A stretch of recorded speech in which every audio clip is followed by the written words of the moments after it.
We have joining us in the studio right now, public affairs analyst Adeniyi Kunnu. Many thanks for joining us. Thank you very much for having me. The longer-awaited budget budget is here, but already the president is crying foul. But before we go into the nitty-gritty of such reservations, let's look at what the people are saying from that report we just watched there. Yeah. There are aspirations. Do you think the budget can meet those aspirations? That is absolutely untrue, because when there is a time frame, and I'd like to refer to the rule books here, the Fiscal Responsibility Act 2007 stipulates that the executive should present the budget to the legislature September of every year.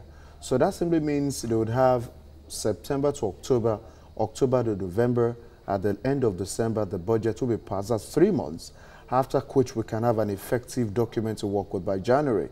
That simply means the presidency faltered in that regard, which of course is not peculiar to this administration, by submitting the budget November 7 of last year.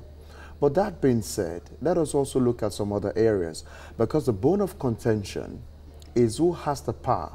According to Section 81 of the Nigerian Constitution, it is clearly stated that the executive has the power over the policy documents such as the bill that becomes a budget effective for the financial administration of the country. And that is where the bone of contention is at the moment, that much of what has been presented as core needs of the Nigerian people have been altered, which of course is what I think at this critical moment our legal adjudicators should come into and give a succinct interpretation of who indeed should tinker with what in the policy documents. The lawmakers were also quick to remind you they also have the power to work on the budget to add and subtract. But be that as it may, yes, let's look at what they are clamoring for, the lawmakers. They are asking for constituency projects. Yeah. They are asking the federal government to do, according to the president, what the state or the local government is empowered to do. That this yearnings of the people, it's not a national reflection. Do you agree with that? Well, I wouldn't want to agree with them, because there's a limit to which those who are legislators will begin to turn themselves into pseudo-executives, which is what we must always talk about here. And you'd permit me also look at the contents of what went to them and the content of what returned to the president. Part of what went to them as what should be addressed has to do with, first, let's look at power. The Mambila project was long abandoned, having first been, of course, contracted out in the 80s. I was going to come to that, but can you talk about this constituency project before we go into the courts? The point remains that the constituency project is not out of order, since one way or the other, it is what enables their various constituents, you know, take the polls or fill the polls or the presence of those who represent them. But you see, it becomes very ridiculous when you become directly involved in such, because we know that time before, many of these constituency projects have been benefited from by the lawmakers. As a matter of fact, there are indictments over the years about lawmakers who have companies that are the ones carrying out the constituency project, which is contrary to what the Constitution provides for. So I think strongly that as important as the constituency projects are, there's a level of involvement in what goes. You can imagine when you say that certain culverts will be built somewhere. You want to talk about sewing machines. You want to talk about grinding mill, all of that, fish ponds. And you are saying that this should go to who? We know that these persons are the ones who actually, you know, brought you into office, you know, by virtue of the election. But I think strongly that their involvement with the constituency project, you know, it leaves something suspicious that more than meets the eyes. Well, isn't that, we're back to where we started from, yeah, really? Wasn't that what Jubril was talking about last year, and that he was suspended, and the issue of pardon came, pardon or no pardon? Apparently, this budget is pardoned. Obviously pardoned. And I think that it is shameful that whilst we are talking about how we could be frugal, how we could be more wise in our spendings, especially with recurrent expenditure, you may permit me to also talk about the earnings of the legislators. Before 2015, what goes to them yearly was 150, because that's part of their argument point, that they used to collect before 2015 150 billion naira, you know, within a calendar year. But after that, it has moved from between 115 billion to 120 billion to 125 billion, and now 139. The point remains that there may not be justification for the increment by virtue of the fact that when there was a slash in their earning, there was recession.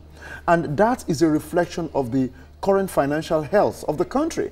So jerking it up with the fact that many persons labor more than the legislators within a calendar year, and they are still over time talking about just making that wage a living wage, moving it up from 18,000 upwards. And let me say this, that part of the money that should have actually gone to the salaries and wages area of this particular budget presented was also reduced, amongst many others. So the point remains that when we talk about presenting a budget, we're talking about critical infrastructures that have overbearing influence into what comes into the coffers of government, and by extension, we're able to use it more. So let's talk about the courts now. The Mambila you're talking about. Yes, I talked about Mambila. The federal government is saying their own counterpart funding has been tampered with. The Ibadan-Lagos Expressway is also caught. Then the Abuja, the Abeokuta-Itakwe Railway is also tampered with. These are core projects. Yes, of course. But some people will argue that the government itself has been secretive in terms of the completion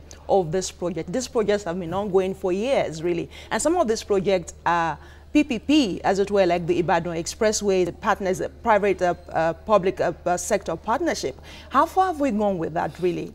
Those are questions. I think it is important to first of all understand from the Mambila Plateau who did what and who actually initiated what. The first time that particular Mambila Power project was initiated was well over 30 years ago. But it died its death the way projects die their death in this part of the world. June of last year was when the Minister of Power, Works and Housing, Babatunde Fashola, reinitiated it after he actually got the nod from the Public Procurement Office. Now, it was in August of last year that the government actually had to go into another terms of contract with a Chinese company where the government of Nigeria is expected to put in about over 2 trillion naira in that project. It was at that point that this government began the initiation that, okay, since it came in August of last year, it should be properly captured, because if counterpart funding is provided, then the Chinese company that there's agreement with could go ahead and help us solve a problem. And let us say, the capacity of the Mambila Power Project is well over 3,000 megawatts. We're talking about the country that generates over 7,000. So if a project the Mambila Plateau generates as much as 3,000 megawatts, I think that's a great addition. That's lost. Let's just hope, according to the president, that some of this will be taken care of in the supplementary budget. But don't forget that there's something they said with the passing of this budget, that the president shouldn't expect that they should have something called a rubber stamp material. Okay, we're going out now, but the very, very last question. Now, the president said he was compelled to sign this because so the economy is not grounded. And some people are asking, was it just for the economy or for some political reasons? Well, no matter the reasons, that goes beyond what the president told us. I think we should look at the greater need of the people, because nothing could be greater. Politics can be greater. And I think that's the reason the man signed the budget. Okay, we'll have to leave it there. Many thanks for your time and contributions Thank you for having on me. TVC News. Public Affairs Analyst Adeniyi Kunnu.